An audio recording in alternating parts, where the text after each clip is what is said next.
a system do what you want it to do. And indeed, it's based on a cost function that expresses how good the control is. So in some sense, a perfect control that did everything you wanted and required no effort and so forth would have zero cost. And in the systems that we were looking at, there was always a balance between making a system do what you want to do and how much energy or other kind of effort you have to expend in this U variable, the input variable, in order to achieve this. And so there's some trade-off, and you can, there's an arbitrariness in this trade-off. That's the part that's maybe a little bit different from ordinary physics, in the sense that what we're really trying to do is optimize two things at once. So a fancier way of doing this would involve something called multi-objective optimization and Pareto frontiers and things like that.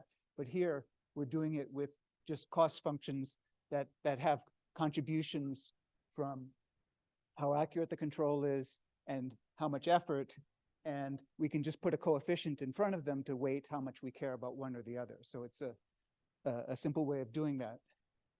And so we formulated a cost function which had a contribution from, at the end of a protocol at some time tau, and this was in the context of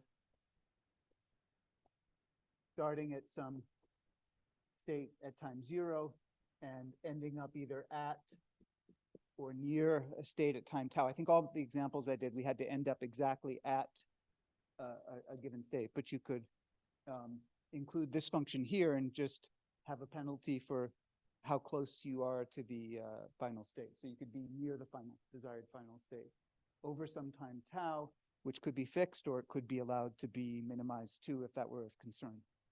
And so we showed that when you formulate this, you have to put in a constraint on your optimization to make the system obey the dynamics.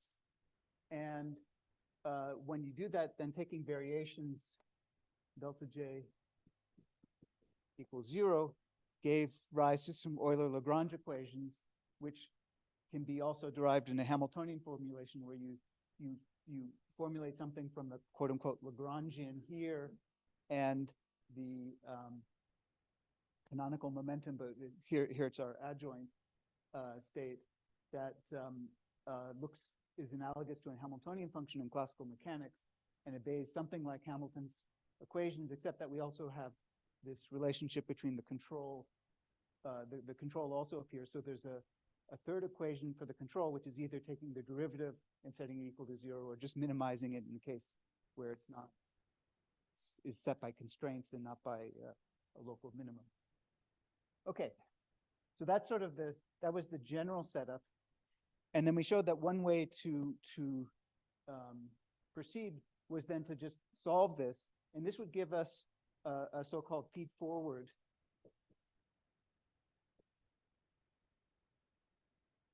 control solution. This is U as a function of time. So it's a control input that would take you from here to here. And if we lived in a perfect world where we knew exactly modeled our system, that means knowing this state F, we knew the initial state of the system, which I didn't write down, the x0 here. So if we knew the equations of motion exactly, if we knew the initial state exactly, and if there were no perturbations, then this is all we would need. Okay, obviously in the conditions is precisely true. So one useful thing to do is to add in corrections to this. And what we showed is that this problem, although it's complicated for nonlinear dynamics, has very nice, I mean, not totally simple, but very nice and explicit solutions for linear dynamics. And what we can do is linearize about this moving trajectory here and go through the whole solution with the linear dynamics. And that actually leads to a feedback form where the control is, there's another term which is from deviations. This is where the system actually is. This is where it should be at the end of the feedback thing. So if everything were perfect, this would just be 0. But if for some reason the system finds itself in a place that's different from where you think it should be, then you apply this control, and this control would be a time-dependent control, as we saw. And so that would be applied and correct for deviations as you go along. So one thing that comes out of this is that the need for some kind of feedback really comes from this sort of imperfections or uncertainties in the world. And a natural, maybe not the only, but a natural language for describing uncertainty is probably just to the topic today, which is looking at stochastic effects. And so the setting that I want to look at will look something like the following. Here's our system X. So I'm going to kind of put this in a little bit the block diagram form that let's see, so I have some input here and output here, but also I'll have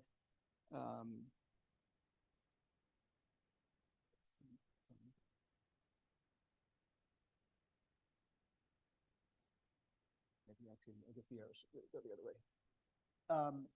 So here we have a system that has an input, and then internally there's this state that we've been talking about, X, and then there are measurements that give you an output, Y. And we'll think about it in the case that there are actually not one, but two types of noise that are present. There'll be noise that affects the system itself. And so in the context of things that people here have been thinking about, this will be like thermal fluctuations.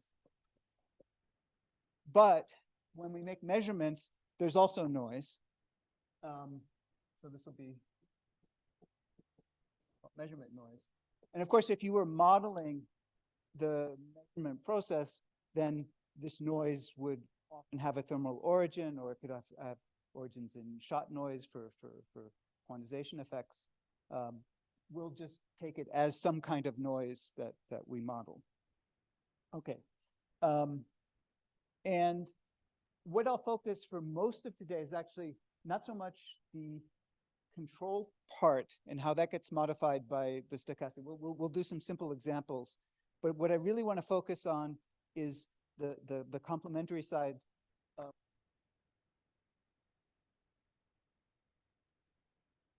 Forgot, for example, yesterday, where we didn't think about observations at all. We just sort of, the state was there, and to the extent that we needed to do feedback, we just assumed that we knew what the state was.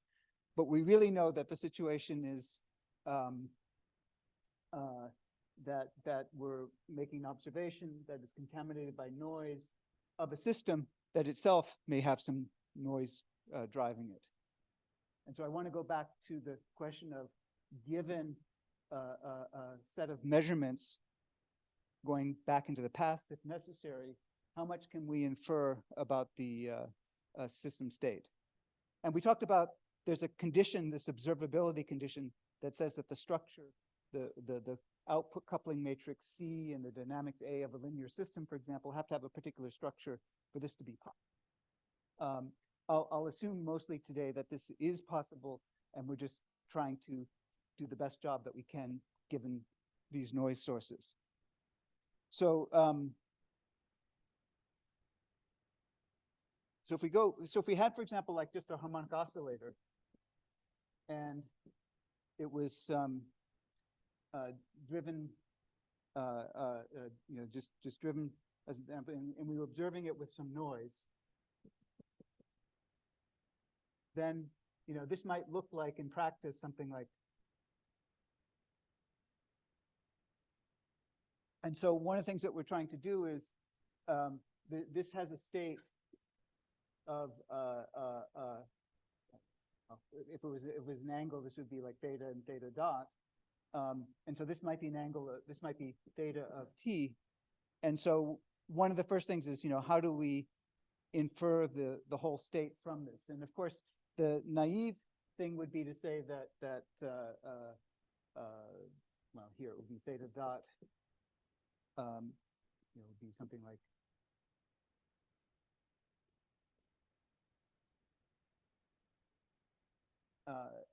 you might be tempted to do something like this. The problem is that this doesn't do very well when you have noise and you're trying to, you want to use a small delta t so that you make lots of observations of the system. But when you have a small delta t, and this is a small number, and so the noise contributions of this get amplified the smaller delta t is. So just taking a naive difference is not a great way to go. The solution that I talked about briefly the first day is this observer structure, and I want to kind of come back to that today and develop that a little more fully.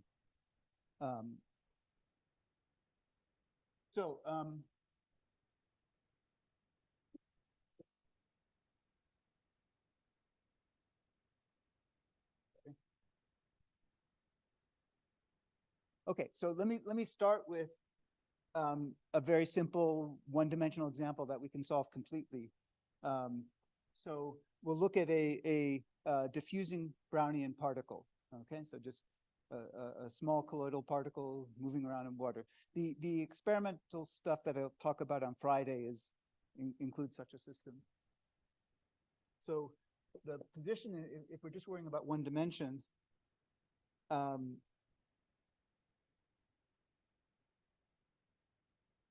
we'll have equations that are in general of the form here. I'll specialize in a moment, but just let me set this up for a second. So this would be the x would be the, let's say the one-dimensional position of a particle diffusing around, and then this would be if we had a potential, for example, and we're affecting for the moment. We're going to get rid of this in a moment.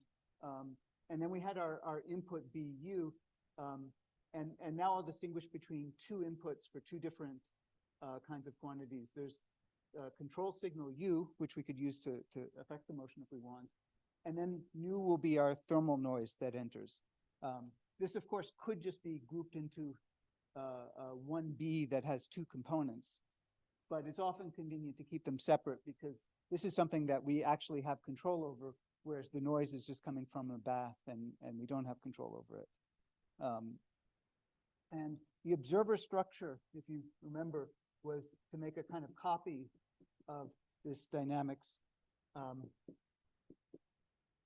where we can make a copy before, when we didn't have this term. This is sort of a perfect copy of the dynamics. So you have, this is the physical system, and this is in your controller on the computer, say. And remember, if we just had this, the difference of this, right, it would be E dot is, where E is the difference between these two. So this is your estimate of what the state is. This is the actual state. The difference would be governed by this dynamics. And if this is unstable, it blows up, so that's no good. And even if it's stable, we want it to be converging faster than the dynamics, so it's also no good.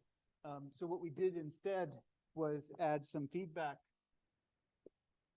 between the actual observations and the predictions, which would just be the output of the model here. Okay, so this is sort of like a general setup. In the case of a diffusing particle, I'm going to do a lot of the things I'm going to do, or essentially everything I'm going to do here today, I'll do in discrete time. And that's because for stochastic processes, the mathematics is a bit simpler if you work in discrete time. But everything will have corresponding statements in continuous time. Okay, so in discrete time, a diffusing particle would be, right? So we don't have dynamics. This is coming from the discretization of the derivative, and I've sort of scaled out the delta t and everything and put that into the noise statistics. And then the observation would be y is equal to xk. Oops, not nu k. I'm sorry.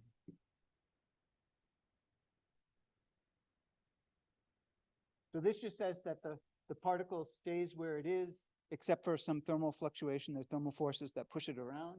And this just says that the observation is the actual state plus a noise term. And so we have to then say something about what we mean for the noise term. And for most of what I'll talk about, we'll just be using simple Gaussian noise, so we can characterize it by the statistics. So first of all, the mean should be 0. And that's because in some sense, if you have noise with a non-zero mean, then that non-zero mean probably is something you could just absorb into your dynamics, right? And then, so this represents thermal fluctuations, this represents measurement noise. So we expect that they should be all independent. So like UK and all the various combinations of cross correlation should be 0.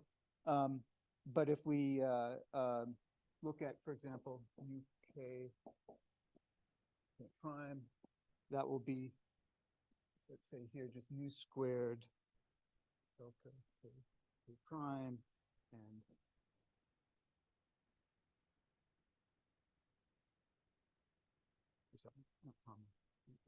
just products of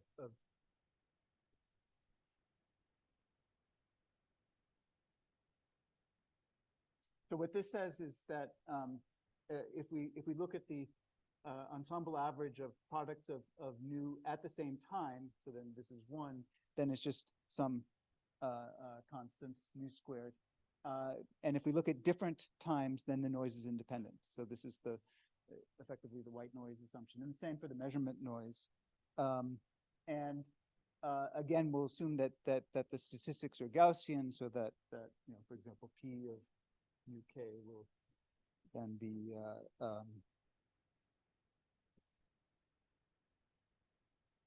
mu squared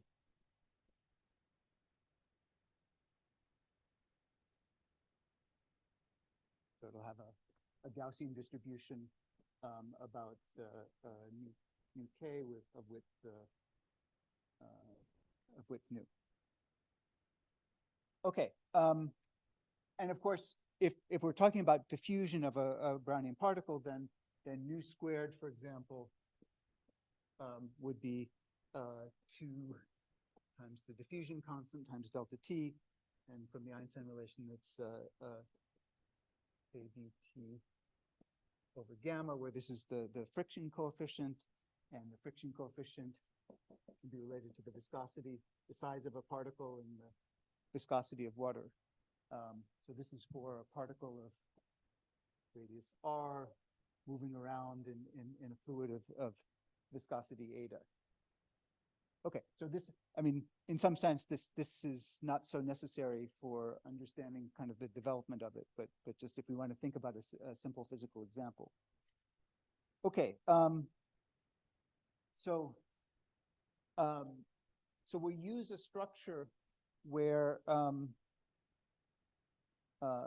in this observer, we should be a little bit careful to think about what information. So the goal will be to try to set up this observer structure to use it to estimate the as well as we can what the state is, given only the y's here. Okay, and we have to be a little bit careful about sort of the timing of information. So you're you have the state that is evolving. Let's see, I don't think I have a picture of it, but we have the state that's we have xk, and it's going to xk plus 1, and so on. And in each time we have a yk and a yk plus 1. And the question would be, for example, if I measure yk, can I instantaneously use it for forming an estimate or not? And in the version I'm going to do today, I'll assume that you can, so that we're trying to estimate a state at some time based on the observation that we've just made. Okay, And so that assumes that the information about our measurement and any calculations are sort of done instantaneously, much faster than this timescale delta t.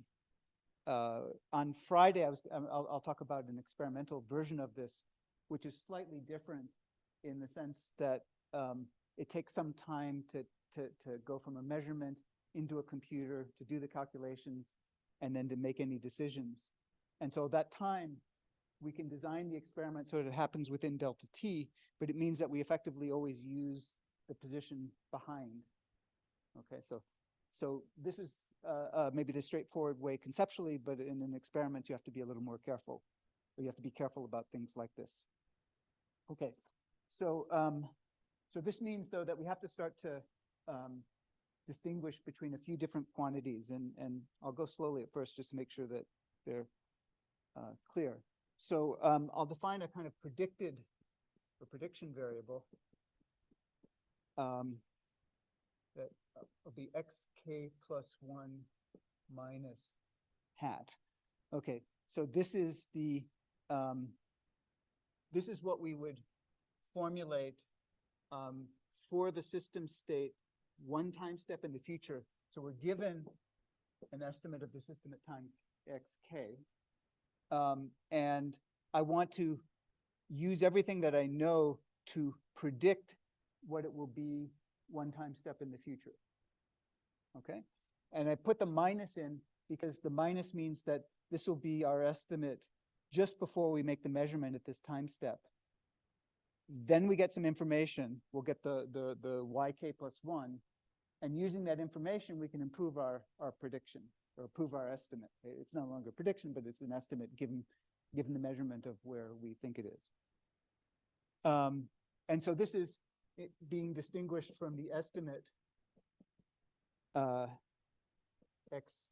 plus 1, which doesn't have the little minus sign, which is after after we acquire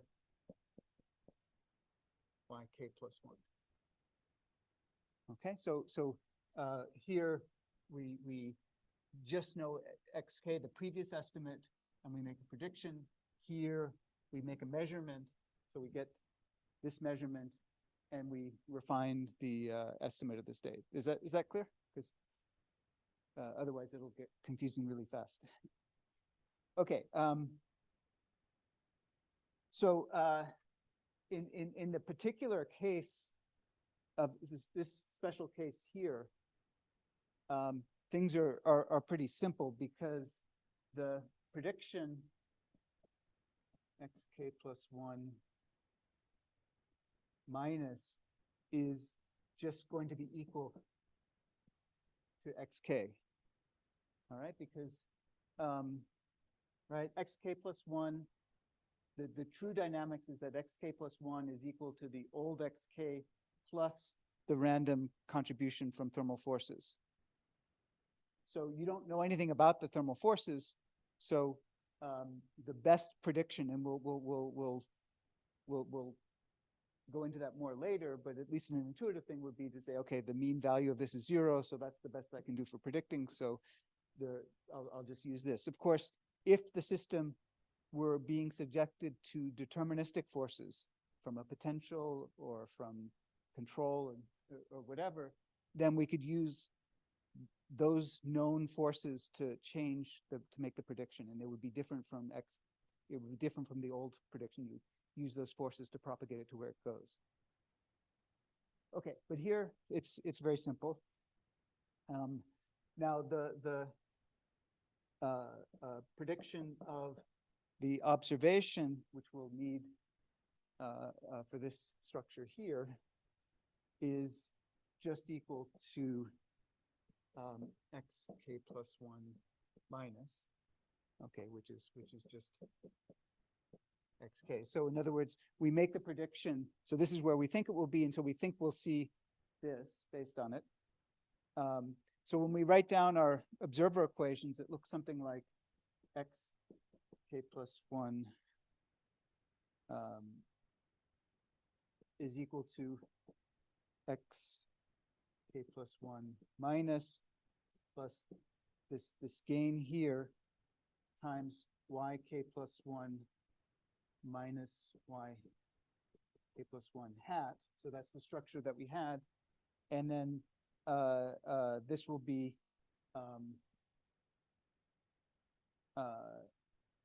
so this is just x here, so I can rewrite this as 1 minus L xk hat as L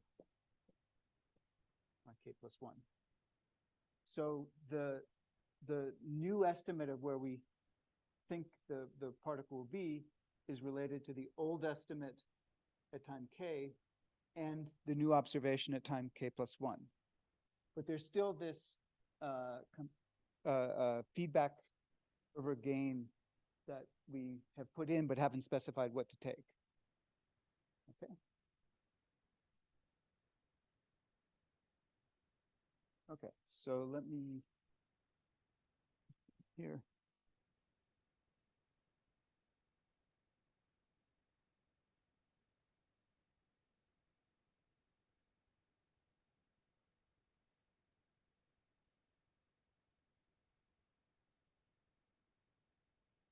So let me define as notation. It's a little bit of a strange notation, but I'll just, it's sort of the standard one for this topic.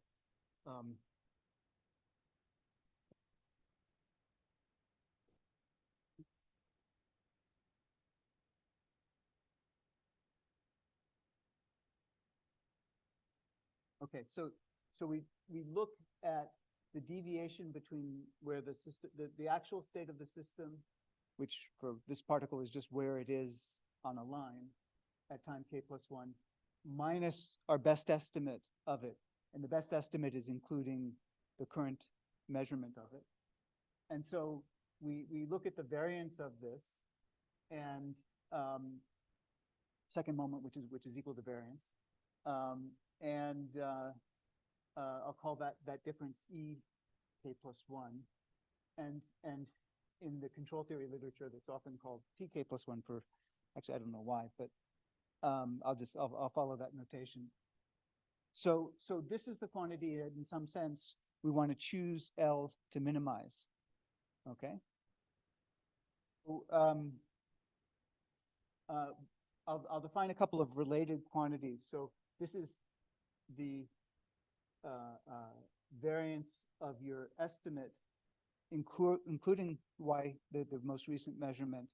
But we could also make a sort of predicted variance. So we could do the same thing, but we don't allow ourselves to use the information at time k plus 1. So this would be pk plus 1 minus, and so it's pk plus 1 minus squared. And so this is xk plus 1 minus xk plus 1 minus this predicted variable. So it's exactly the same thing, except that we're not using our best estimate, but just the prediction without the observation. And in this case here, we can evaluate this. So E k plus 1 minus is equal to x k plus 1 minus our estimate. But this is okay, so minus xk plus 1 hat minus. And so this is equal to, so this we know in terms of xk from the dynamics, right, from here. So this is xk plus 1 plus, or xk plus,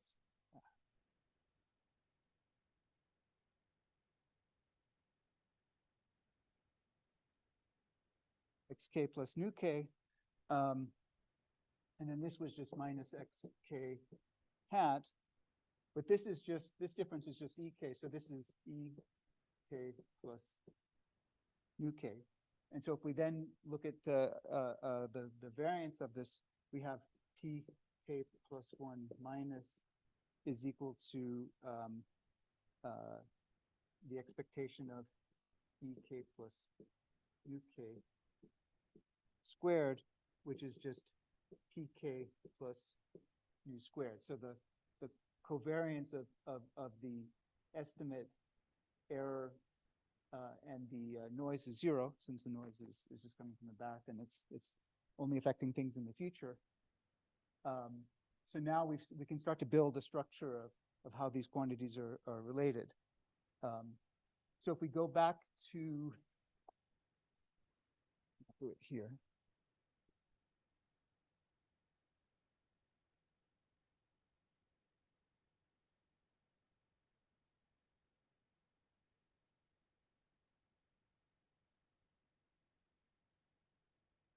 So now we can ask, this was the variance of the state estimation error before we incorporate y, but what we also want is this quantity here. And so after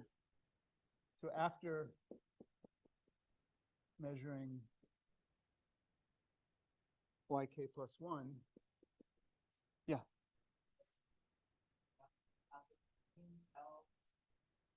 Right, so at this point, L is just a number that we have to choose.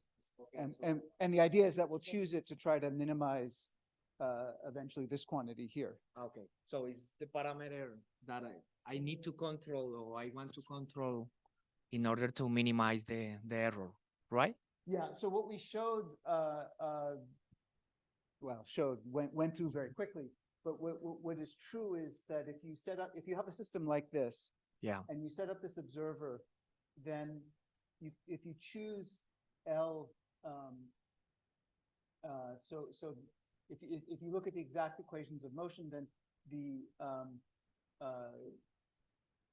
you can show that this will convert, x hat will converge to x after some transient, and if the system is observable, then by choosing L, you can change how fast it converges. It will always converge, and you can change how fast it converges. And in particular, you could choose it to have a extremely short. You could choose a large value of L, which would make it converge very quickly, so that these systems basically synchronize. Okay.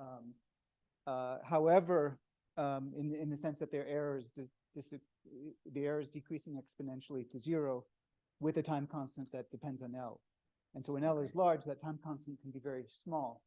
But what we'll see here is that that's not going to be a smart thing to do, because then you'll be amplifying the effects of noise. And so you get a very noisy estimate. It will converge to the mean will be good, but the variance will be bad.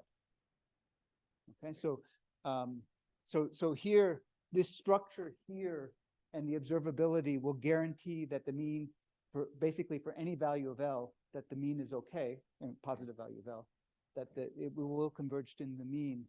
And so now we can worry about what does the variance do. Okay. Thank you. So the error then is at time k plus 1, then is equal to x k plus 1. And now we want to put in our prediction, but we can put in our prediction from here. So it's x k plus 1 minus plus L y k plus 1 minus y hat k plus 1. So this is just using this general structure in sort of the discrete version of it. And so then we can rewrite this as just looking at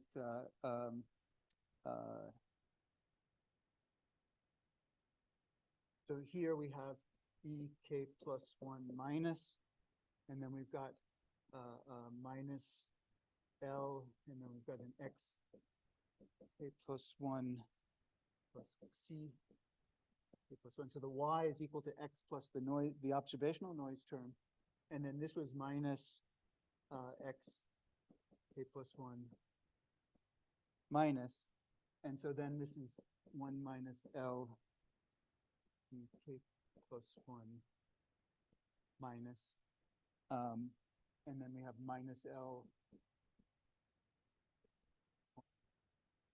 Okay, so here this is another e, so we have 1 minus L times this e, and then we have minus L there, and so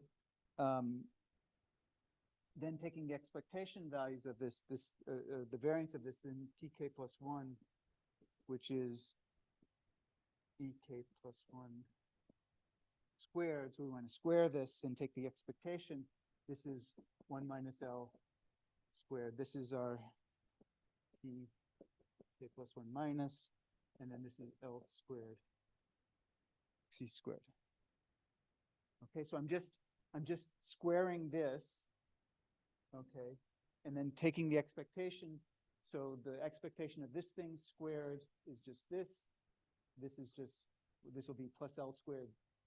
This and taking the expectation here, and again, there are no cross terms, because the observation noise at time k plus 1 is only going to influence things in the future and not at time k plus 1. Okay, and so finally, so this is the quantity that we want to be as small as possible. We want to choose L to make it as small as possible, and so we can just take the P k plus 1, the L, and set it equal to 0, and then I think I'll skip the algebra of just the quadratic here. But what this gives is L k plus 1 star, let's say, is P k plus 1 minus over P 1 minus plus C squared. And we can also rewrite this as P k plus U squared over P k plus mu.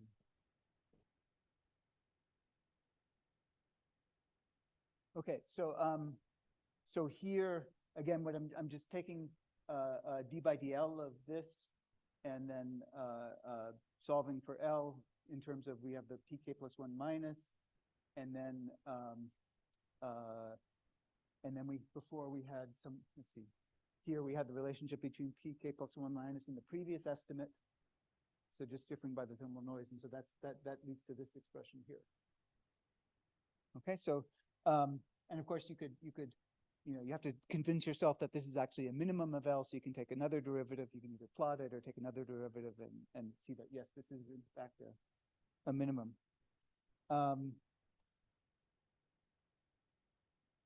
Okay, and let's see. I think I'll erase this just because it would be nice to have this all on one board, or all on one set of boards before I...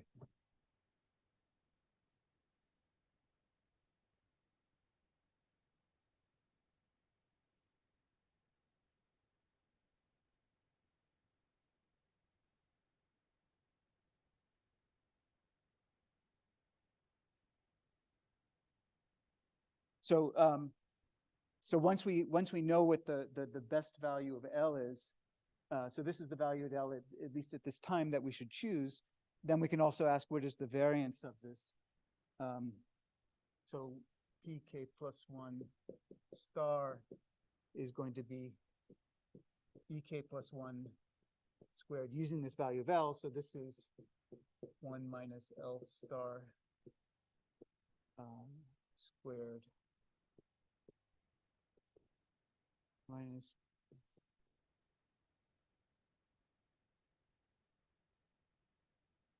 squared C squared. So it's just the it's just this expression with L star. But we now have to stick in this L star here, and so again, I'll skip some algebra, and so this actually ends up being just C squared times L k plus 1 star. Okay, so there's a bit of algebra, but one just substitutes this into here, and then uses just uses all these previous relations to get this. So so we can look at the case where the system has been going on for a long time, and so then these L's are no longer time dependent, and so we can so after a long time, then the Lk star would go to L star, Pk star would go to some P star, and And so in that limit, then we would have L star is equal to P star plus mu squared over P star plus mu squared plus C squared. But then P star is just C squared L star. And so we can stick that into here. And so then we get a quadratic form of the quadratic relation of the form L star squared star alpha.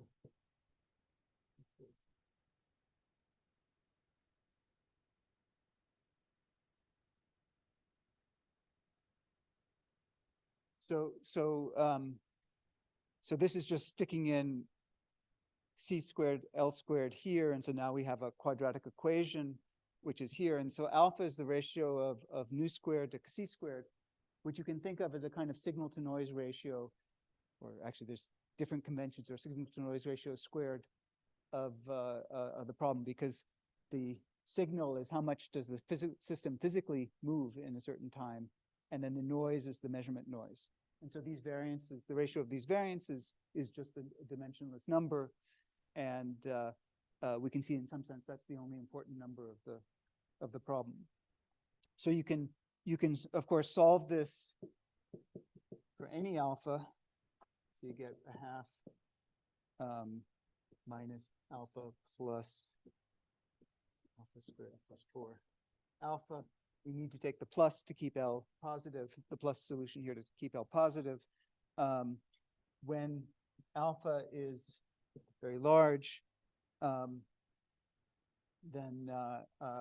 this is saying if the thermal noise is, the actual movements of the system are much greater than the noise of each measurement, then in that limit, if you make alpha very large here, then you should get L star goes to 1 and P star is C squared. So this we could sort of say is like we're basically trusting the measurements. Okay, and so this is the limit kind of that we often work, where we're not doing anything fancy like this observer structure. You just naively observe a system. It's got a little noise, but you just write down the answer anyway and use it without any consideration of, say, the history of your observations or anything like that. The other limit is interesting too. This is in the limit where the noise is much bigger than the physical movements of the system. And so here, when alpha is small, you can take an expansion here, and L star then is goes to the square root of alpha. So P star then is alpha times C. So this is a limit where we're trusting the model. Okay. And if we write this in a kind of maybe more physical way, this P star here says that delta X has uncertainty of nu times C, or in a diffusion model, this would be 2D delta T to the quarter power C to the half power. So this limit is kind of interesting. It's saying that, okay, we're in a situation where every measurement is very noisy compared to the actual motions are much smaller than our measurement noise. And so in that case, the best thing is to rely almost entirely on the model. And it's not entirely, because we still have both the observations and the model in it, but essentially what we're doing is we're putting a lot of weight on our model prediction of where the system should be, which in the case of diffusion is that it doesn't move on average, so that the expected position is just the same. So you're weighting that more heavily than the new observation, because the new observation is very noisy. Okay.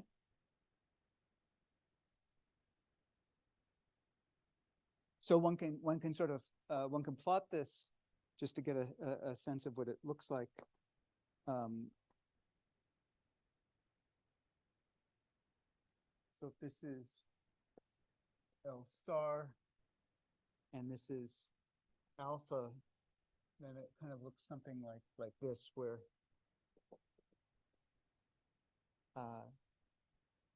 this is going to 1, and this is where alpha is of order 1, so this might be like 10 to the minus 2, and this will be 10 to the plus 2 or something like that. It's on a log scale, and so we so again, in the high signal to noise ratio, it just goes to a constant 1, and notice in the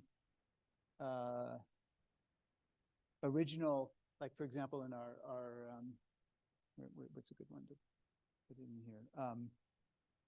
Term here, when well, I guess you can sort of see it here, that when L is equal to 1, then we're just using this incorporates the previous information that we're holding on to from the model, and when L is equal to 1, this just goes away, and we're directly using the observation. And so that's the limit up here, and then this is the trust the model part of the limit that we had before.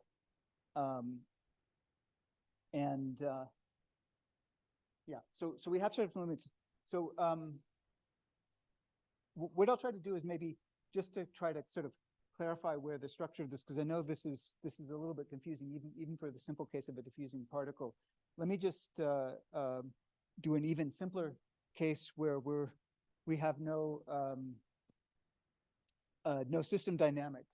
So we're just trying to measure something that's actually constant, and we have observational noise. And I just want to show you that this reduces to something that's more familiar. So let me do that over here.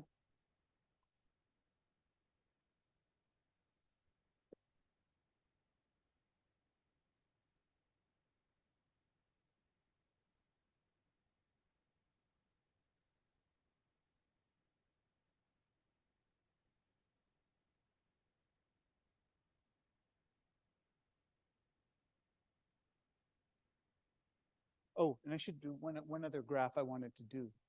Let me just put it.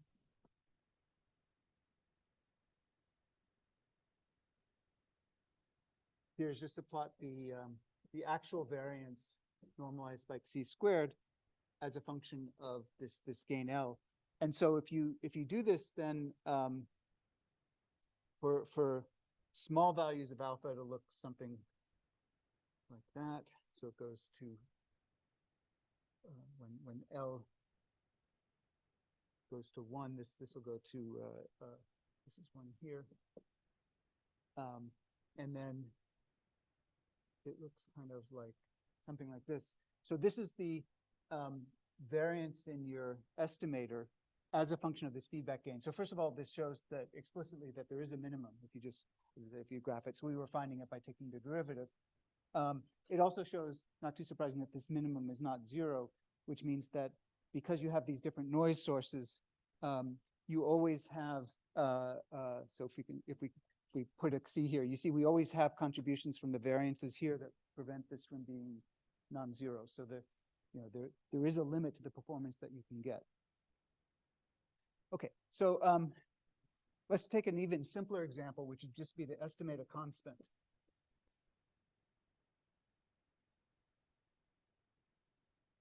So here the dynamics now, there's no nu anymore. But there is still some measurement noise. Okay, so this is really what we do in first year physics labs. You're measuring a constant, you have measurement noise, and then you measure it over and over again and look at the average to get a better estimate. Okay, so that's what this describes, and so this whole formalism should reduce to that. And let me just try to convince you that it does. So on the one hand, this is just the example that we did here with nu equals 0. So we can take all the results and set nu equals 0. So if we do that, then alpha is going to 0. LK plus 1 star is PK star over PK star C squared.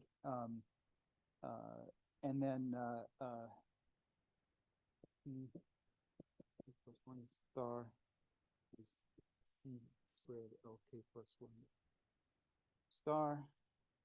So initially, for the first observation, the uncertainty is just C.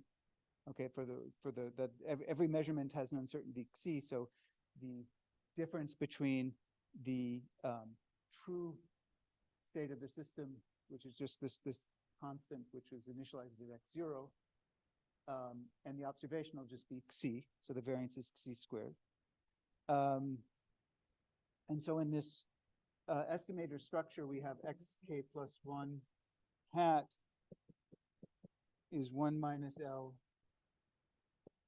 k plus 1 hat. Sorry, 1 minus L. Yeah, 1 minus L k plus 1 x k hat plus L. I guess we should have the L stars. K plus 1 yk plus 1. And so this is equal to, if we just put in the formulas here, then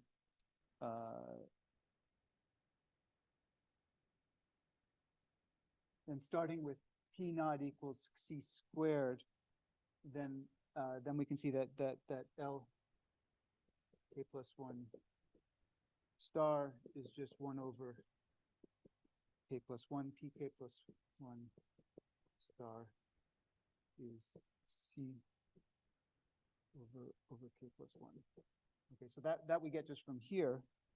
And so if we put these into our observer structure, this is equal to K over K plus 1 xk hat plus 1 over K plus 1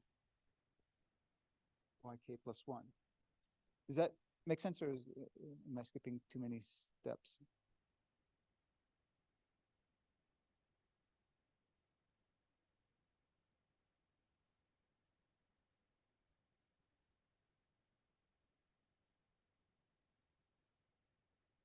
So when we start at time 0, or k equals 1, rather, the initial, I guess this should be 1, then L has to be 1. This is C squared, so this is equal 1. And then when we iterate it, then this is C squared over C squared plus C squared, which is 1/2. So that's with 1, that becomes 1/2. And if we iterate again, it'd be half, 1/2, and we'll get 1/3 and so forth. Okay, and the point of doing it in this way is that this is just the same as you would get with an average if you take the normal average and write it in a recursive way. So the naive thing would be, that you learn in lab courses, is just measure something K or K plus 1 times and then take the average, and that's sort of your best estimate of the quantity you're trying to measure. And so that version of it would look like 1 over K plus 1, the sum from I equals 1 to K plus 1 of yi. Right, so this would just be, measure something K plus 1 times and then average it. And then we can write this as K over K plus 1 times 1 over K sum from I equals 1 to K, plus 1 over K plus 1 times yk plus 1. So we break this sum into a first part that goes up to K, and then I write it this way, but with this factor here, and then I take the last term and I write it here separately. Okay, but this is just k over k plus 1 times xk hat, right? Because it's the same thing here with just k. And then this is 1 over k plus 1 by k plus 1. Okay, so if we write it here, and these are the same. So the point of doing this was to try to convince you that this sort of fancy formalism, in a very simple case of no dynamics, but just is just like doing the naive thing, which is just making your best estimate by averaging all your measurements, and then writing that in a recursive form. So it's kind of neat and very useful if you're doing experiments to know that for some of the simple statistics like averages and so forth and variances, you can write them in a way that is recursive. So the naive thing is you take k plus 1 numbers, you add them all up, and you divide by k plus 1. But if you were doing that, then you would have to kind of keep a long history as you're going along. But if you wanted to calculate this average sort of on the fly, then this is another way of doing it, where you only have to keep the old average and then add in something with the new, the old average times a coefficient plus the new information, the new measurement. This also works for things like least squares fitting. So you're probably used to taking data, or if you've ever had to take data, you take data and get a whole bunch of points, and then you fit a straight line through it. And so you know how to do that.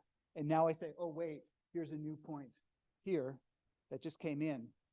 Your first instinct might be to just redo the fit all over again, but it turns out that you can do, you can take the old slope and intercept that you got, and then correct those values with the new one in a recursive way, just analogous to this. Okay. Okay, so the next thing that I'm not going to do in detail, but I'll just put down what the result is just kind of give the general case. But this works with arbitrary linear systems, and so what the setup would look like for that is where do I want to put it? Maybe I'll start here.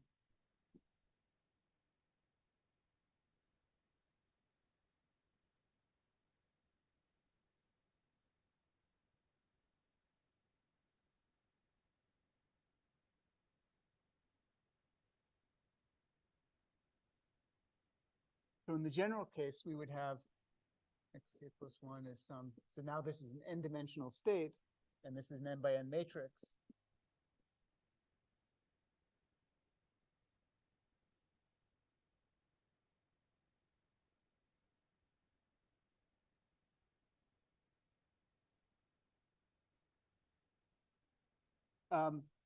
These are now vector noise terms if I have more than one observation and if I have this n-dimensional state. So there might be things more complicated in general, like this might have its own input coupling and output coupling and so forth. But I'll just to not worry about that right now. So the covariances of these then would be like nu k, nu L transpose is some.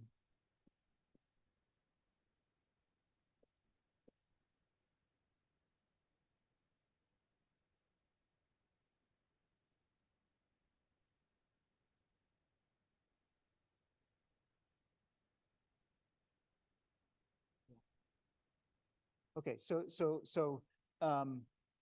these would have n components, and so now it's specified by an n by n covariance matrix, which could just be, in the simplest case, for example, again, an identity matrix, a diagonal matrix with some coefficient nu squared, or it could have some structure, and the same for the observation noise. So then in this, the predicted state would be xk plus 1 minus, and so that just is you take the previous one, so this is the full prediction or estimate plus whatever inputs you have, and then you have to incorporate the measurement after you get this. So then xk plus 1 hat is equal to xk plus 1 minus. So this guy here plus a correction that's yk plus 1 minus yk plus 1 hat, which is just cxk plus 1 minus. Okay, so it's, that we evolve forward the previous estimate of the state. So we still have this recursive structure. We evolve forward this previous estimate, come up with a new prediction, and then we correct this new prediction once we have the new information or the new observation that's made. Okay,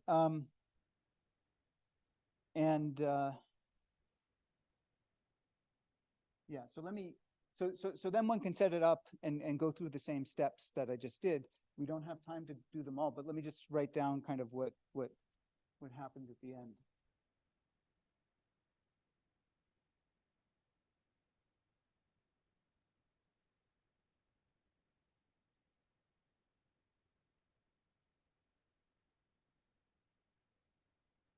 So we have these equations here as part of the predictions. We can also predict various covariances, and so we can do the error covariance, and that will be related to transpose. Okay, so it says that the predicted, so given a estimate of the covariance, so now it's a covariance matrix, this quantity here, because you can look at the covariance between all different components. So the dynamics will affect this. Before, we didn't have these terms because the dynamics were essentially just one. But with deterministic dynamics, those will affect your covariances. And then there's the contribution from the thermal noise. Then we can look at the covariance in the prediction term here, and that's I'll call it pk plus 1y, and that's equal to c pk plus 1, oh, sorry, pk minus c transpose plus q nu. So it's saying that the covariance in this term, so this term squared and ensemble average, will depend on how the state observations couple into the state plus the contribution of the noise. And then we can do there's a cross covariance of this too,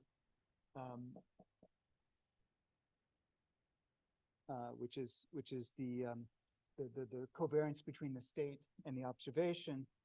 And so in terms of all of these, we get expressions for the optimal.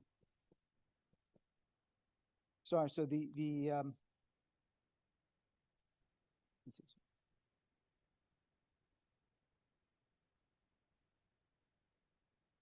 yeah, so the idea is always the same, that we have this covariance of the errors in the estimate between your estimate of the state and the actual state, and we want to choose this L, which is now going to be a vector, or even a matrix in general if we have multiple observations. And so we want to choose this matrix to minimize the state estimation errors here. So it's really exactly the same thing, except that everything that was scalar becomes either a vector or a matrix. And so it's more complicated that way, but it's exactly the same idea. And so you get an expression for this, which can be written in terms of this covariance, and then this other one here, inverse, and then you get an expression for the evolution of the covariance. So in the of the optimal covariance using this, and that turns out to be pk plus 1 star is a k star at.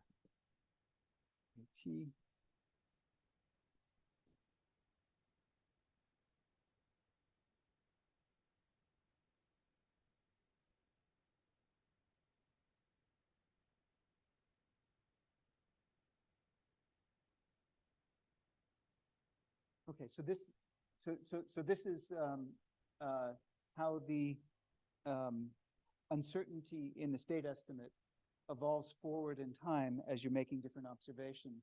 And what's interesting is that it has three terms. So this is just the contribution of the dynamics that we talked about before. This comes from the fact that we have thermal noise, and so that's going to increase the that'll increase the uncertainty in the estimate. And then this term comes in with a negative sign, and it's got buried inside it the contribution from the observations, and it's showing that the observations are going to decrease in general the uncertainty, right? So you get new information and you decrease the uncertainty. So this in general gives you a time-dependent uncertainty. If it's a process that's going for a long time, then these will evolve to be constant quantities. And so you can solve for a steady state solution. And what's interesting is that if you compare what we did for the linear quadratic regulator, and particularly if you go to the continuous time version of this, then you see that they're exactly the same kind of equation. They're both these Riccati equations, the matrix differential, nonlinear matrix differential equation. You can see that there's L and P are related. So this is like a P squared here. And this relates to this duality that I talked about the other day, that looking at dynamics forward in time with inputs and outputs is kind of dual to another system where the dynamics are going backwards in time with the adjoint dynamics, and where you exchange inputs and outputs. And so it's not surprising, or it shouldn't be surprising in that light, that the equations for here end up being the same equations that you have for the control side. So this is all on the observation side. Yesterday, when I was talking about this LQR method, I was just talking about control and ignoring any observations. And the same formulas come in because of this duality. Okay, so now we have, at least for a linear system, so I want to do two more things today. One is this, and I think I'm trying to think, what's our timing here? About 20 minutes, okay. So I want to talk about two more things. One is, we're at the point now where we can put all of this together for linear systems. Then there's a question, what do you do for nonlinear systems in more complicated situations? And I want to try to at least start to discuss that. So this, by the way, this whole procedure of coming up with an estimate for the observer gain and knowing what the covariance is, and the estimate that comes out of it is known generically as a Kalman filter. And this was a hugely influential discovery from the early 1960s. You can put them together.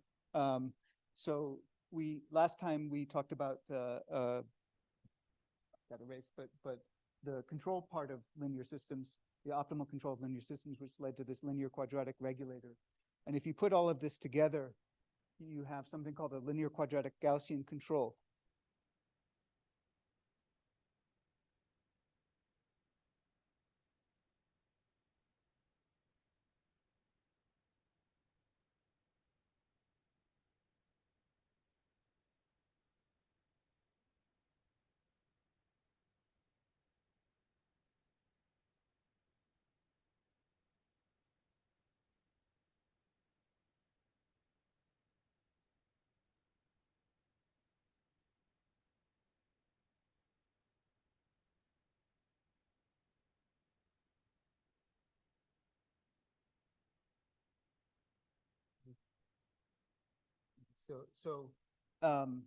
It's called that way because it's the LQR. Remember, that was a linear dynamics quadratic performance cost measure, and then regulator.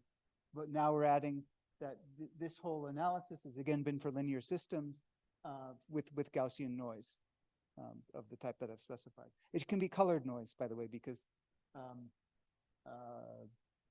when we put in here, this could be the covariance could be in such that you actually have a colored noise contribution. So you have different amplitudes for different frequencies. Okay. But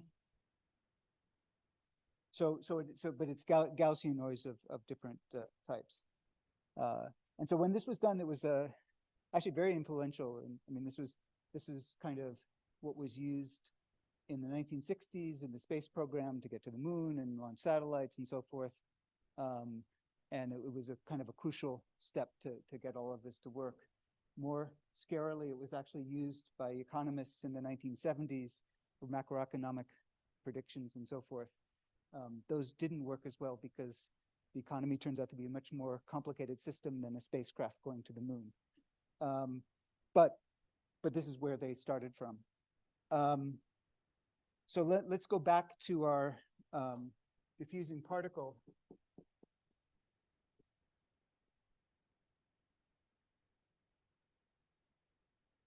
But now we want to trap it. So we want to put it in some kind of potential, or use some kind of feedback. Rather, here we'll use some kind of feedback to trap it as well as we can. So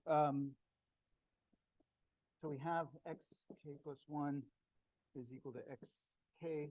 Now we have a feedback, and we still have our noise, and we have observation noise. And so the question is, how well can we trap something? The noise terms are the same as before. Our J is going to look something like sum of k equals 0 to n k squared plus r uk squared. And in general, it would look like this, but I'll take r equals 0. So this is just k squared. Before, this limit didn't really make much sense because the solution, if you don't have any noise, would turn out to be to use infinite gains and trap something perfectly. But we already see that with noise, infinite gains don't work out very well, and it'll turn out to be true here. So even if r is 0 and you're not putting any penalty on the control, there still will be a well-defined minimum of the variance that we can achieve. So let's try in this 3 different strategies, just to kind of see how this stuff all works. So one is the perfect info. So this means that we know we know the actual state. Okay, so we have measurement. There's no measurement noise, and so we just know what the state is. Okay, so then we would have UK, and we could put in a feedback minus k times xk because xk is available. We could use the observations naively. So this will be UK is minus k yk. And then the third thing that we could do is use this Kalman filter and use instead the estimate. Okay, so these are 3 possible scenarios. Well, here this is sort of a made-up scenario because this never happens, but it'll give us kind of a starting point.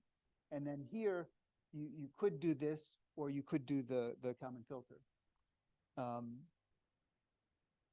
Okay.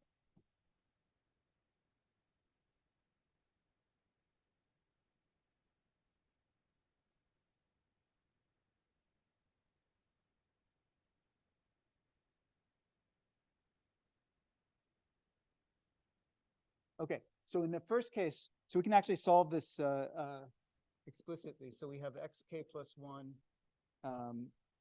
is equal to So it's xk, and then this is minus k times xk. So this is 1 minus k times xk, and then we've got nu k.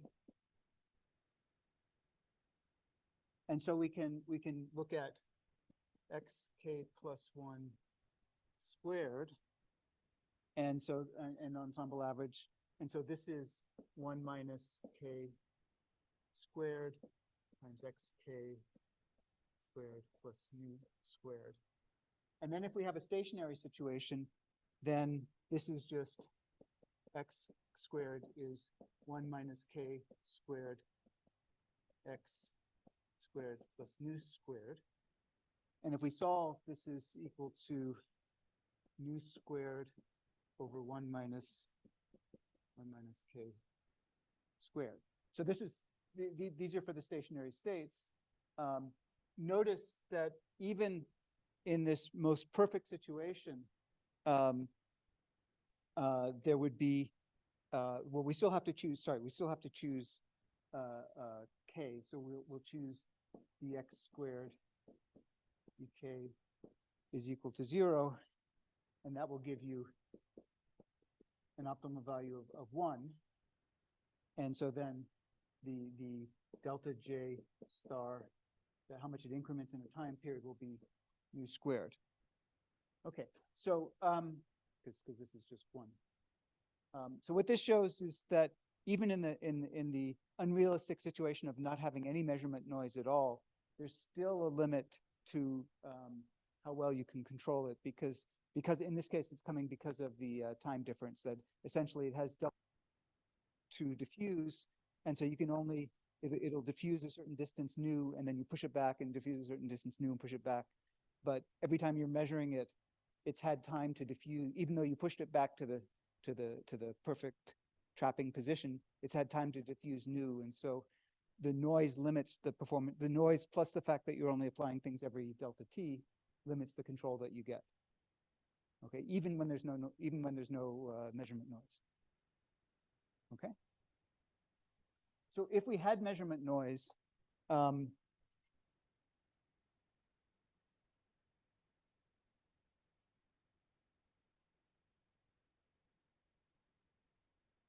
that's part 1.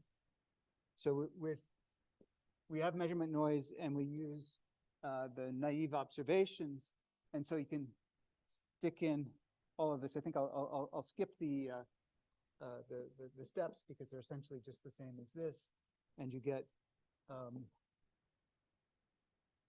k squared c squared plus nu squared over 1 minus k squared, and then the optimum k star then is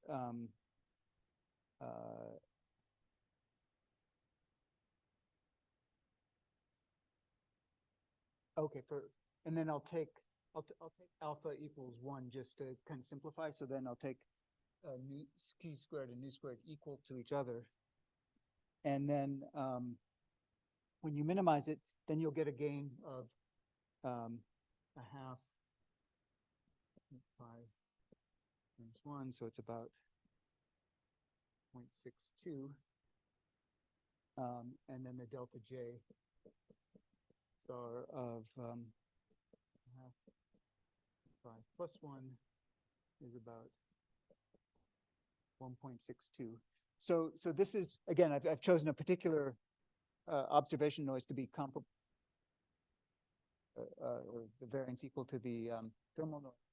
And so what we see is, just if we do this naively, here we had a gain of 1 and then a performance of nu squared. With the observation noise, what's happened is that we've reduced the gain a little bit, because if we tried to correct for everything, then sometimes we'd be reacting to noise and we'd overcorrect, and that wouldn't be good. And then the performance that we get has been degraded. Okay, so it's increased. The minimum cost has gone up because of the contribution of the observation. So both noises, the first noise gave us this, and now, which is 1 here, sorry. And so now it's gone from 1 to 1.62 in this thing. And then the third way is to use x hat. and go through the whole common filter and, use this common filter to make the estimate and then use the estimate in the feedback. And the long story, when you finish all of that, what you find is that you again have K star equals 1, but you have the same delta J star of 1.62. So so in some sense, these are formally identical. But the interesting thing here is that when we go through this observer structure, then we find that the optimum value of the gain is just what we calculated, neglecting measurement noise entirely and assuming that we knew the state perfectly. The only thing that's changed is that the performance index has gone up a little bit. You're not doing quite as well because of the noise. So in a simple situation like this, you could say it doesn't matter whether you do this or this, but in practice for a complicated system, this is an enormously useful simplification. It's called the separation principle.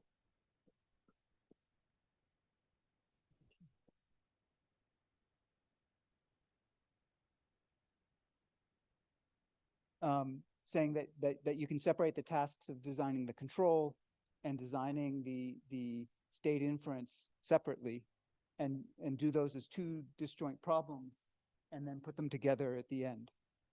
So again, this works for linear systems of arbitrary dimension and so forth, which can describe quite complex systems.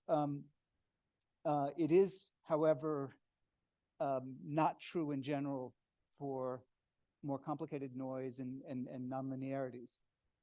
Just a simple kind of example, if we were trying to trap a particle and let's imagine that here's a line, we're trying to trap a particle here. So, if we had sort of Gaussian measurement errors, it's just the problem that we just solved. But now let's imagine that actually we don't have much measurement noise at all. Okay, so we're in that limit. However, somebody's placed a screen here. Okay, so what you can see is that so you can't see the particle when it's in this range here. You're trying to trap it here, but you don't know where it is at all.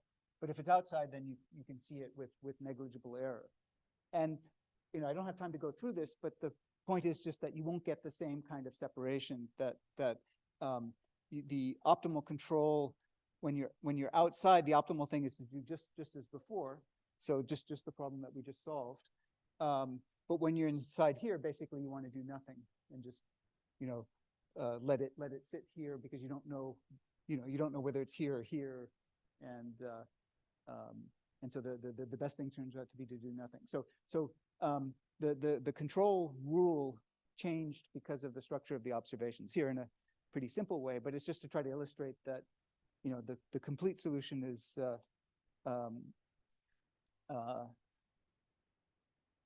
can be more complicated. So I think I'm okay. So I'm running out of time, but let me at least talk through in a couple of words what else happened. So all of this kind of inference was done for the special case of linear dynamics and Gaussian noise. And so one of the things you might ask is, can you do something similar when you have nonlinear dynamics and noise of arbitrary statistics? And formally, the answer is yes. In practice, it can be very complicated to carry out. And the thing that I wanted to do was to develop that we want to do if I had more time, would be to redevelop this whole common filter thing from a Bayesian point of view. Let me take 5 minutes for.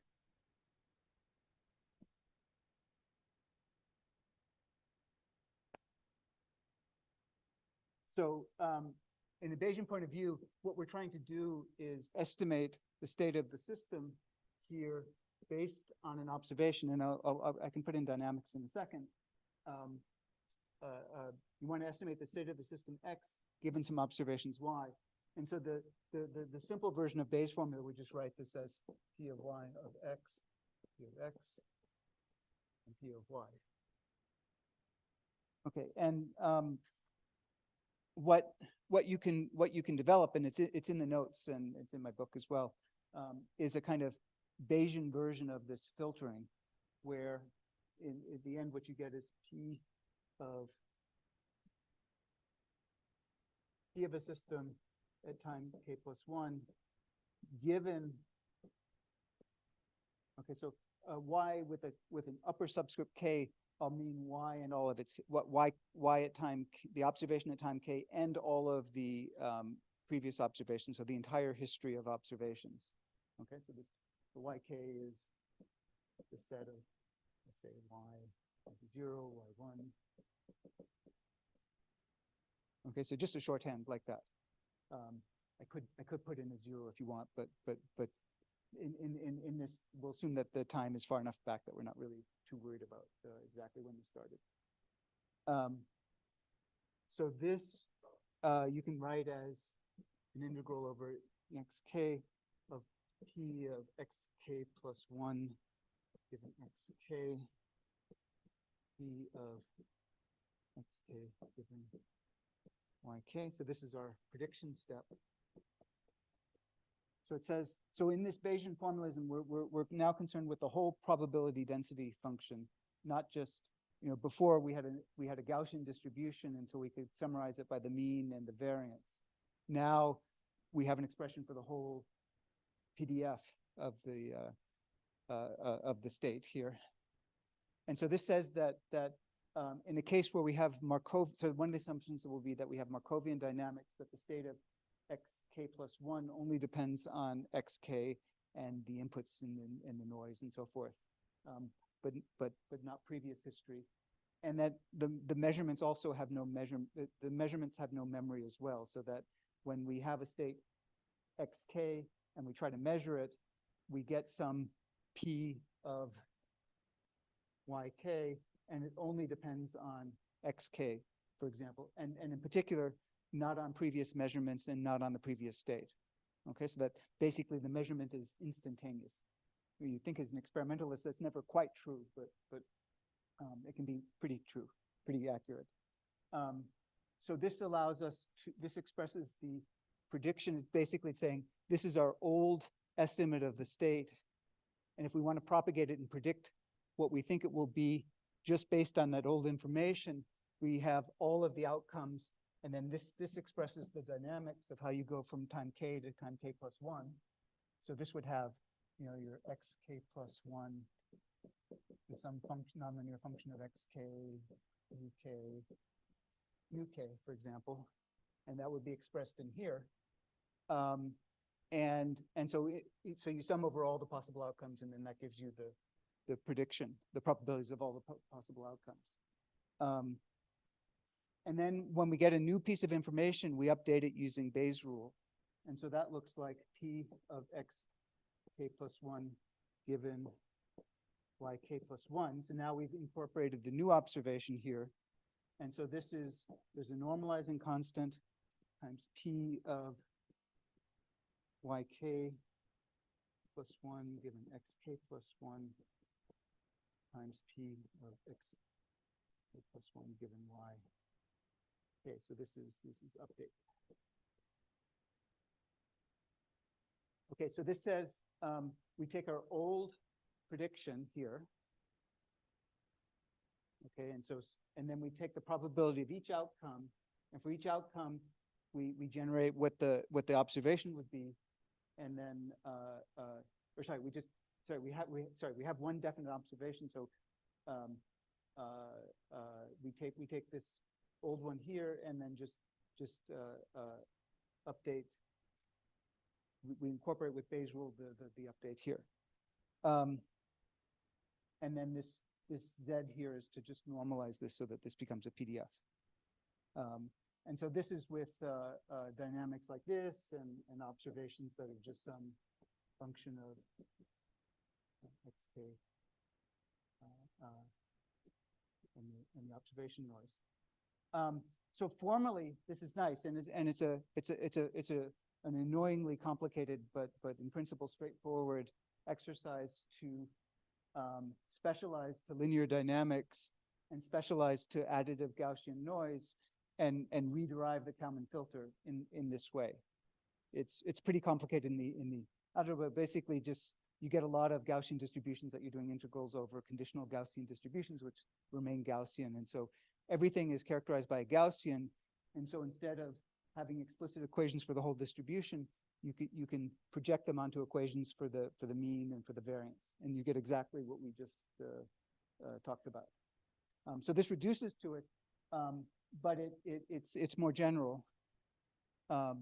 If you try to do this for, some very complicated problem, then it's actually very difficult to solve these equations. And so, there are different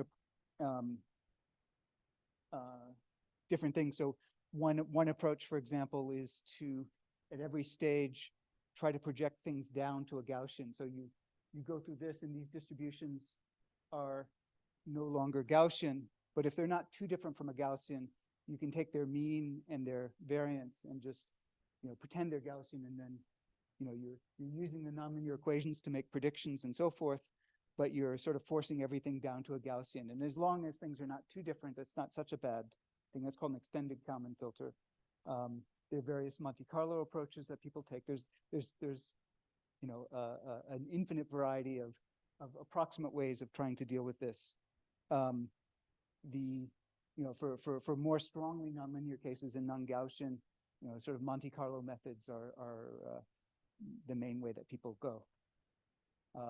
But the problem, of course, is that if you're trying to do this, if you just have some data and want to see what the state was, that's not so bad. If you're trying to do this on the fly to be able to apply some kind of feedback, then you might not be able to do these calculations fast enough as the system evolves. And unfortunately, there isn't really a general formalism for nonlinear, for non-Gaussian statistics, nonlinear dynamics, and you put them all together of the way that I described. So there's various special cases that people have done, and if I had more time, I would go through some of those. All sorts of new things can happen.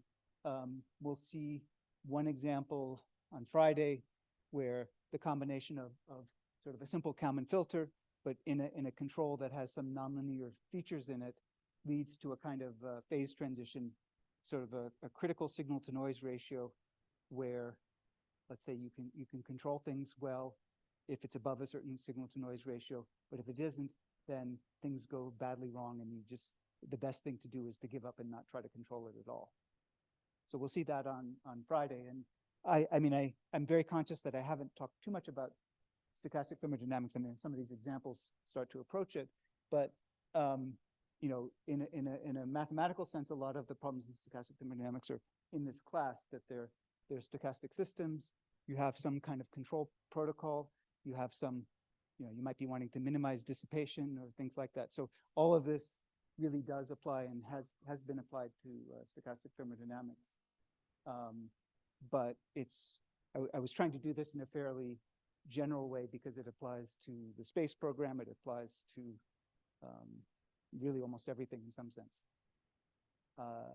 So for a particular application, stay tuned for Friday. And otherwise, I hope I've at least given some sketch of this. If I had more time, in addition to all the things that I skipped over, one big topic that I never really did justice to is the notion of robustness of all of these methods. There's a model of the system. So how do you know that model? Okay, well, you can measure it, but maybe you don't measure it perfectly well. Maybe it changes and so forth. So how robust is what you're doing to these various kinds of uncertainties in what you're actually modeling? And that's a whole topic in itself. So anyway, but thanks for sticking with me, and I'm happy to take any questions.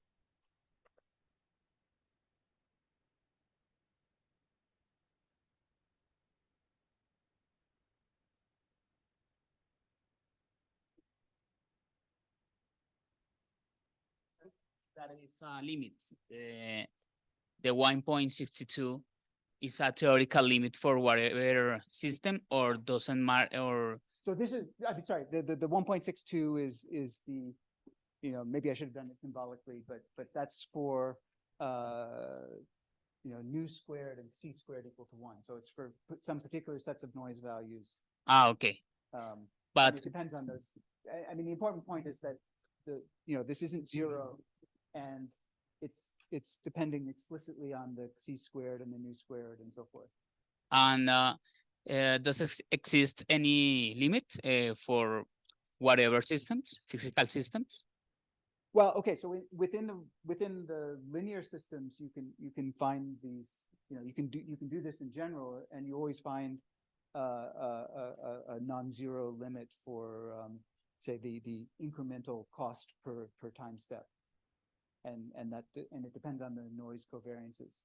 So for a linear problem, and you can show, for example, that this is really the optimal, not only the optimal choice of k, but that this form of the law, like you might think maybe there's some crazy feedback law that's more complicated than u equals kx, but it turns out that's not true. That's actually the best form, and this is really the best that you can do. Thank you.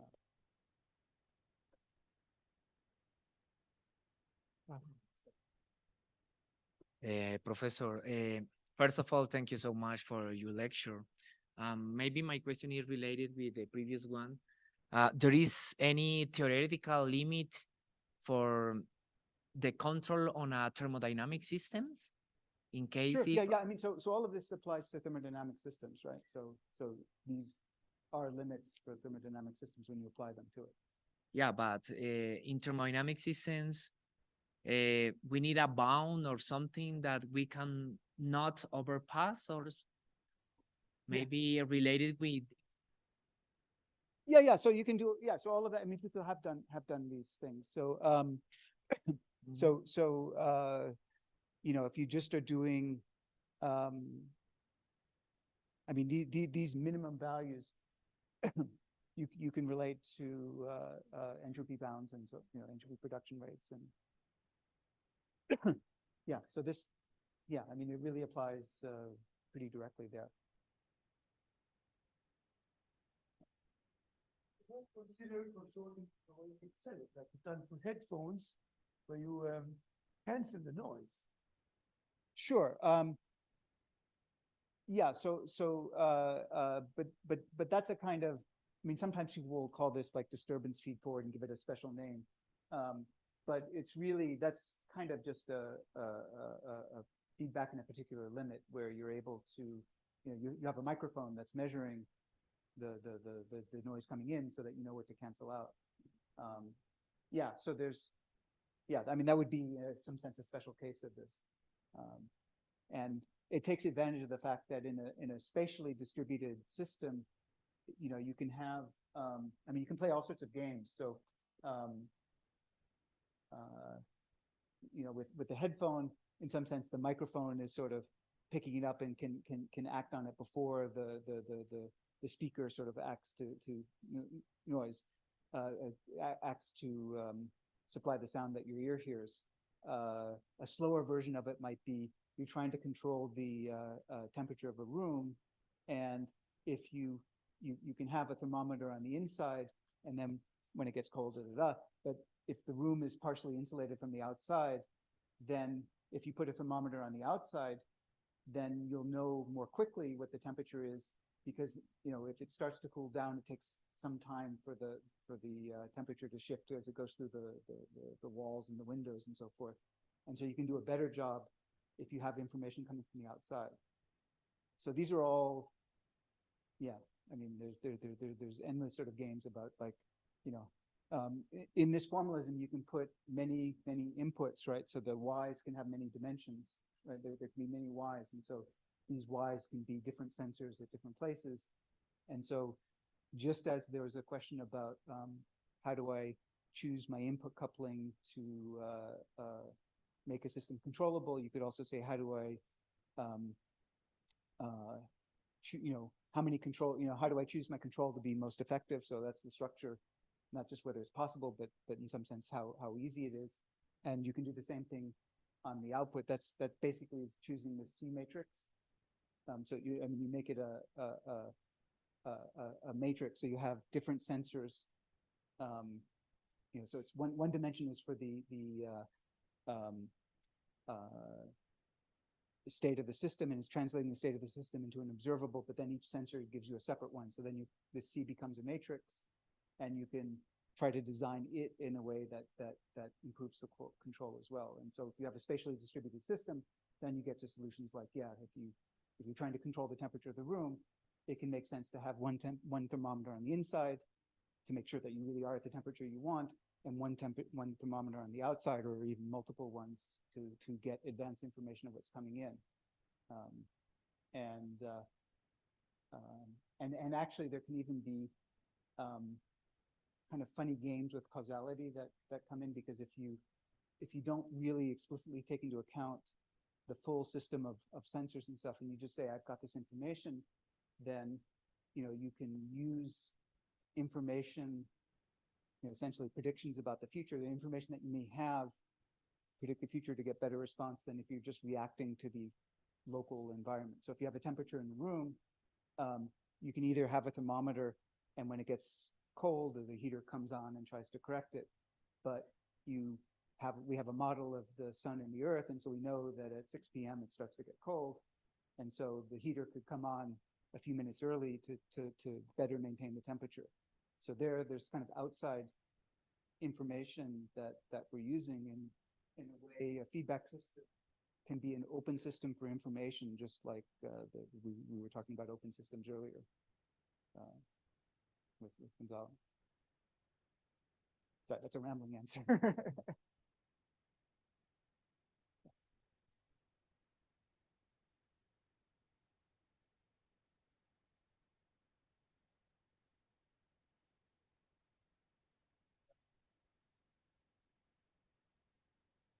Or do you still have an option after you solve the problem to choose it? So everything I was doing here was done under the assumption that you previously have somehow established all the properties of the system that you're trying to model, or trying to control. So in a sense, we've assumed that we have a perfect model of not only the equations of motion, but also the noise statistics. So the thermal noise, that depends on what temperature it is, so you have to know what the temperature is and so forth. The measurement noise, we assume that somehow you've characterized how noisy your apparatus is. So all of those are taken as given. Now, if you don't know some of these parameters, well, if you apply this to a wrong model, then of course there are penalties. And then there are a few strategies. First of all, if you're going to be using one setup for a long time, it really makes sense to just do some measurements before and then just apply them. But if you're worried, for example, that some of the parameters are drifting or something like that, then you might want to be estimating them continuously. And then there's some very cute games that one can play. So for example, in the this observer structure,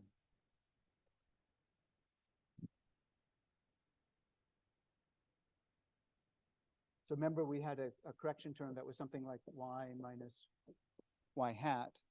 Okay, so this is the predicted, so we would always predict what the observation should be and then correct it by the difference between the actual observation and the prediction. So you can show that if you do this with a Kalman filter where L is chosen properly and where you have all the perfect parameters, that this difference here, which you could keep track of separately, should just look like a white noise sequence. And if you have a parameter that is wrong, that will actually show up as a correlation in the noise from one moment to another. They're called innovations, but the difference between the prediction and the actual observation. In other words, if everything is going right and you're perfectly predicting everything, every observation should really be a total surprise, that it's what you predict plus or minus the measurement noise. And so that should be that's an uncorrelated sequence. If you have correlations in that, then that means that you're predicting something incorrectly. And if the problem is that the parameter is the wrong value, then you can start to adjust the parameters in your model to try to make it closer and closer to a white noise sequence. So you can do some sort of on the fly tuning of a model to correct that. And But as for what nu is and xi is, I mean, here I'm assuming they just are something. Of course, if you're designing an experiment, the measurement noise depends on the apparatus. You can do a simple apparatus that maybe has a big noise. You can buy a fancier apparatus that has a smaller noise. You know, so there's some control or influence that you have on that. Yeah. That's what happens if the noise is not just in the, not only in the method, but also in the system itself.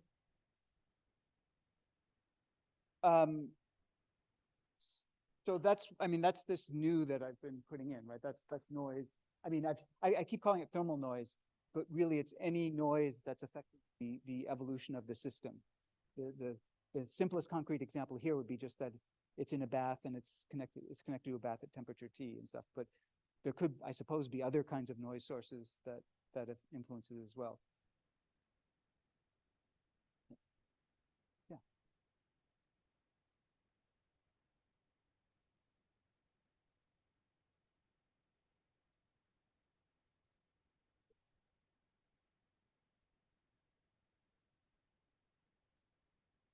Well, okay, so I mean, yes,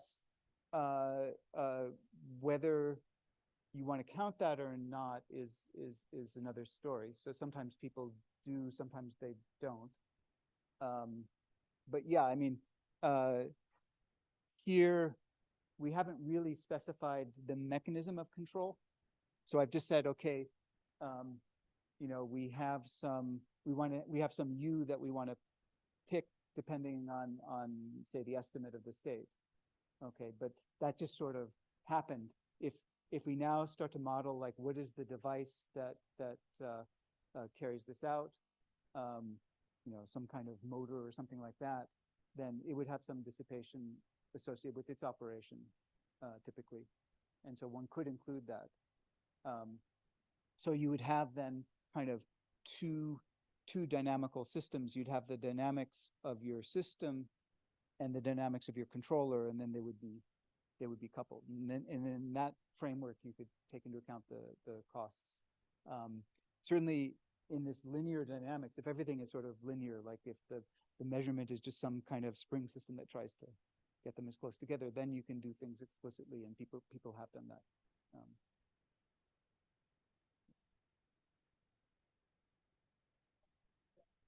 Uh-huh.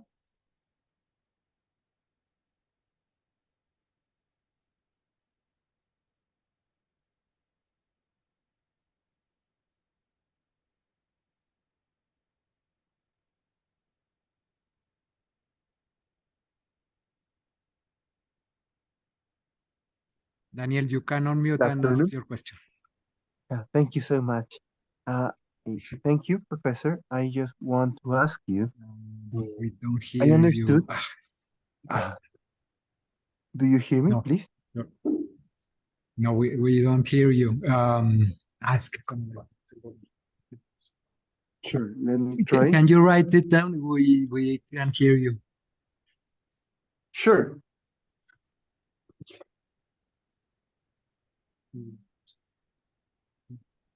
Can you write your question in the chat, Daniel? Yes.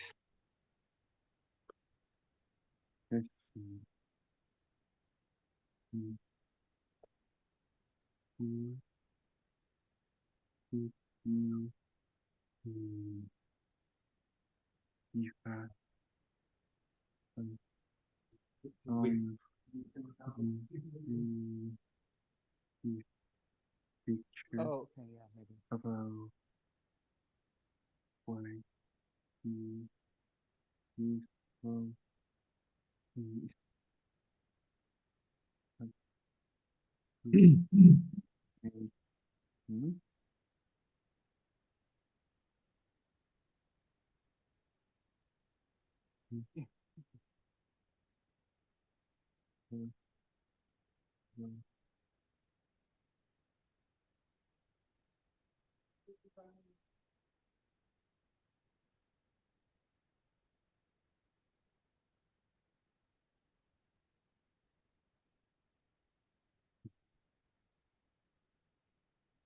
Yeah, so as I was saying, the kinds of systems that we've just been talking about are certainly in stochastic thermodynamics ones that are used. So, for example, on Friday, I'll be talking about a system that is a colloidal particle diffusing around in water with a potential and some control over that potential, and then all of these concepts become applicable to it. So the cost function, for example, could be entropy production or dissipation. Yeah. And historically in stochastic thermodynamics, people have gotten interested in the question of like, how do you do some kind of thermodynamic transformation where we have limits, thermodynamic limits for quasi-static operations. So for example, we heard about heat engines, and so we can calculate an efficiency in the limit of doing everything very slowly so that you're minimizing friction and other dissipation losses. But you might also be interested in operations at finite time, and they are more costly. And unlike the limiting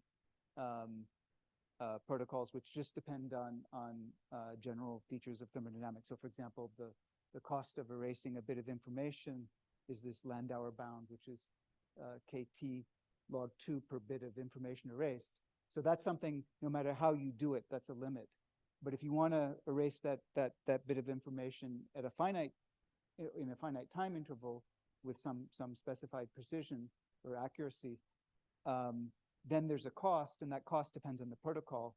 And so then you could ask, what is the optimal protocol to minimize this cost while constraining to do it in a given time? And so that's exactly the kind of problem that I've been doing. And I mean, maybe we should have done some more slanted examples, except that on Friday, that's kind of what I'll do.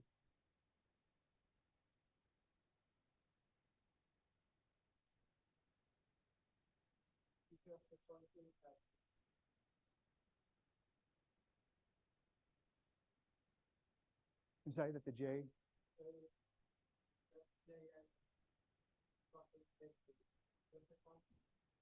Oh, yeah. I mean, that was for particular values of noise. So for equal values of noise and unit in the scale. So yeah.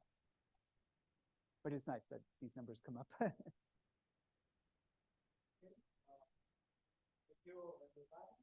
So tomorrow, workshop will be la